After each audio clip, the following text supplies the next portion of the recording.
अस्सलाम वालेकुम my dear students. जैसा कि आप जानते हैं कि हम एक्सरसाइज 6.10 और क्वेश्चन नंबर है इसका 9 जो कि इम्पोर्टेंट क्वेश्चन है। और ये जो क्वेश्चन है इसी तरह से इससे रिलेटेड हमने अरिथमेटिक मीन का क्वेश्चन किया था।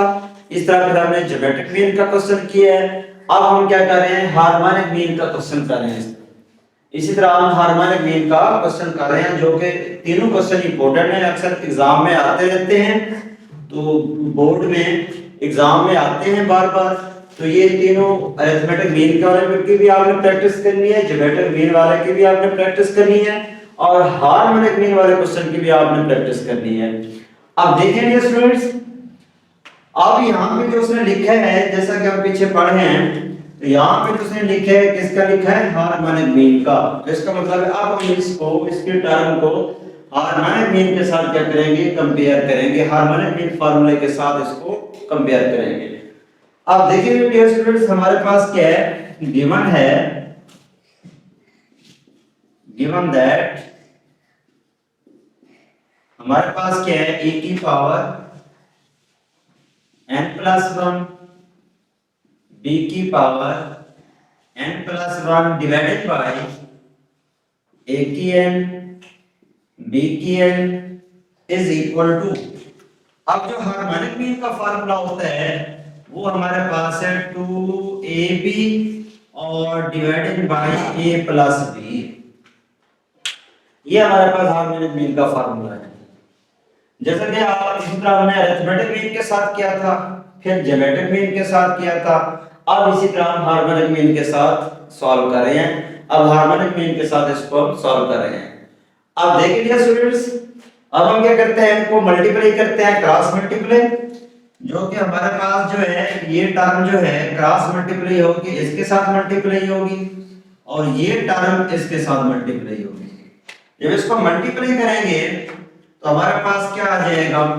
हमारे पास आ जाएगा ये ए बी इधर आएगा क्रॉस मल्टीप्लाई होके, तो ये डिफरेंस हमारे पास बन जाएगा a प्लस बी इंटू ए की पावर n+1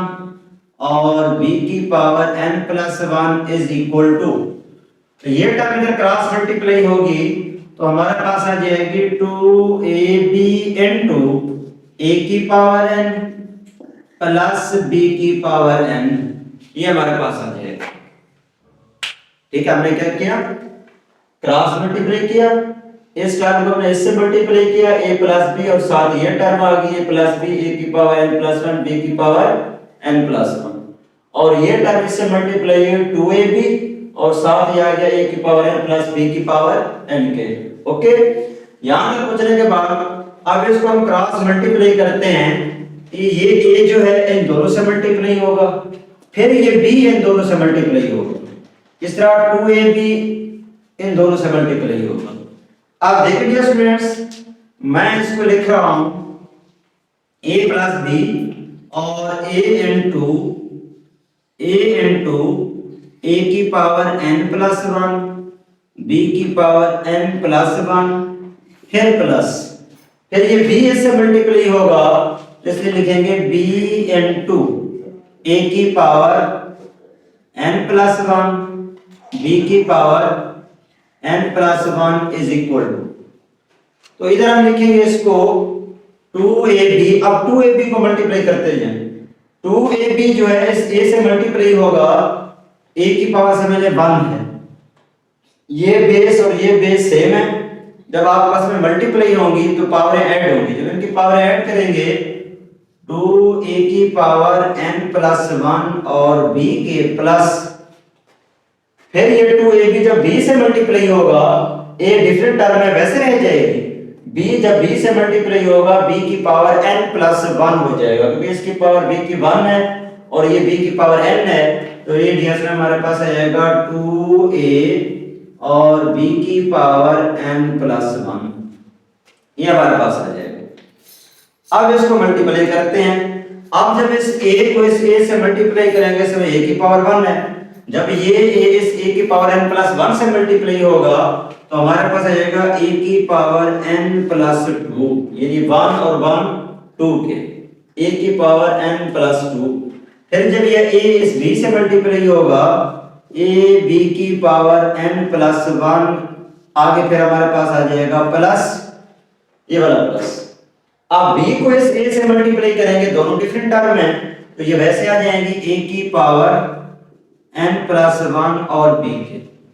फिर इस b को जब b से मल्टीप्लाई करेंगे तो दोनों डिफरेंट टर्म है, ये b है और ये b है, जब ये आपस में मल्टीप्लाई सॉरी दोनों सेम टर्म है, जब दोनों सेम टर्म है तो इसकी पावरें ऐड होंगी। जब इसकी पावरें ऐड करेंगे तो यूं समझ b की पावर यहाँ 1 है तो ये b की पावर n प्लस 1 है, जब ये वाली पावर इसमें ऐड होगी तो हमारे पास बन जाएगा प्लस b की पावर n प्लस 2। ये हमारे पास आ जाएगा इज इक्वल टू, ये वैसे लिखेंगे 2a की power n plus 1b plus,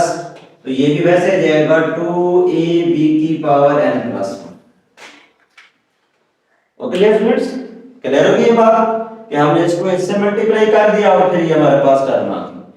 अब देखिए यहाँ पे ना जो टर्म सेम है, जो आपस में माइनस होती हैं,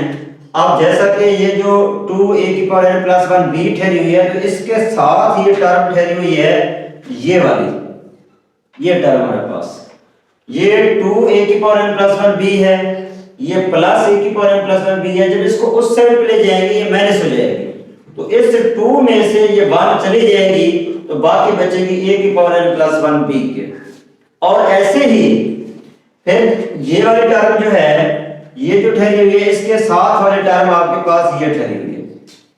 और 2ab की पावर n प्लस 1 ab की पावर n प्लस 1, तो इस 2ab की पावर प्लस 1 में से जब ये वाली टर्म चली जाएगी ab की पावर प्लस 1, तो इसको हम माइनस करेंगे तो ये हमारे पास आंसर आ जाएगा। अब हम इसको सॉल्व करते हैं, रीअरेंज करते हैं, तो मैं इधर लिख रहा हूं a की पावर n प्लस 2। अब ये तो दोनों होगी माइनस इसमें से ना,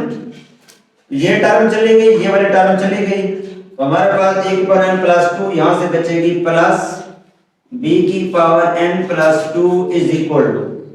और यहां से 2 में से एक ये चली गई है, इस 2 में से एक ये चली गई है, तो बाकी बच गई a की power n plus 1b plus, तो और टर्म वहां से बच गई a b की पावर n प्लस 1, ये डीएस हमारे पास आ जाएगा। अब इसको मजीद हम रीअरेंज करते हैं, तरतीब देते हैं, ये जो a की पावर n प्लस 1 है तो इस ये वाले टर्म को इधर ले जाते हैं, और ये जो वाली टर्म है इसको इस साइड पे ले जाते हैं। जब इस तरह हम रीअरेंज करेंगे तो मैं इसको लिख रहा हूं a की पावर n प्लस 2 माइनस, ये वाली टर्म राइट लेफ्ट पे लेके जा रहे हैं, राइट वाले हिस्से को, ये जो राइट वाली टर्म है इसको लेफ्ट हैंड हिस्से में लेके जा रहे हैं, तो ये माइनस हो जाएगी a की power n plus 1b is equal to, और यहां से पहले से टर्म यहां ठहरी हुई है a b की पावर n प्लस 1 माइनस, और ये वाली टर्म b की पावर n प्लस 2, ये जो b की पावर n प्लस 2 है इसको इस साइड पे ले आएंगे तो हमारे पास आएगा b की पावर n प्लस 2 के। अब देखिए इन दोनों टर्मों में क्या कॉमन है, इन दोनों टर्मों में a की पावर n और a की पावर n प्लस 2, ये दो टर्म है। अब ये जो है n प्लस 1 लेस टर्म है और ये ग्रेटर टर्म है, तो इसका मतलब ये वाली टर्म इसके अंदर मौजूद है, तो इन दोनों में जो कॉमन आ गई a की पावर n प्लस 1 कॉमन आ गई। इस तरह इन दोनों टर्मों में जब आएंगे तो ये ग्रेटर टर्म है और ये लेस वाली टर्म है, तो इन दोनों में जो कॉमन है वो b की पावर n प्लस 1 कॉमन है। अब कैसे, इसको हम लिख सकते हैं a की पावर n प्लस 2 को a की पावर n प्लस 1 माइनस ये जो 2 था ना n प्लस 1 लिख दिया, और ये वैसे आ गया a की power n plus 1b is equal to, और यहाँ भी हम ऐसे लिख सकते हैं, ये वैसे आ गया टर्म a b की पावर n प्लस 1, ये जो b की पावर n प्लस 2 है इसको हम लिख सकते हैं b की पावर n प्लस 1 प्लस 1। अब जब इसकी पावर को हम ब्रेक करेंगे, इसकी पावर को जब हम ब्रेक करेंगे, ये जो n प्लस 1 लिखा हुआ है इसको हम लिख सकते हैं ऐसे a की power n plus 1 dot a, ये जो 1 लिखा हुआ है इसको ये इस तरह लिख सकते हैं, और आगे वैसे आगे माइनस a की power n plus 1b is equal to, तो इन दोनों को भी हम लिख सकते हैं ए बी की पावर n प्लस 1 माइनस, ये जो लिखा हुआ है इसको भी मैं ऐसे लिख सकता हूं b की पावर n प्लस 1 और b के। अब इन दोनों टर्मों में जो कॉमन है, इन दोनों टर्मों में क्या कॉमन है, a की पावर n प्लस 1 यहां भी है, a की पावर n प्लस 1 यहां भी है,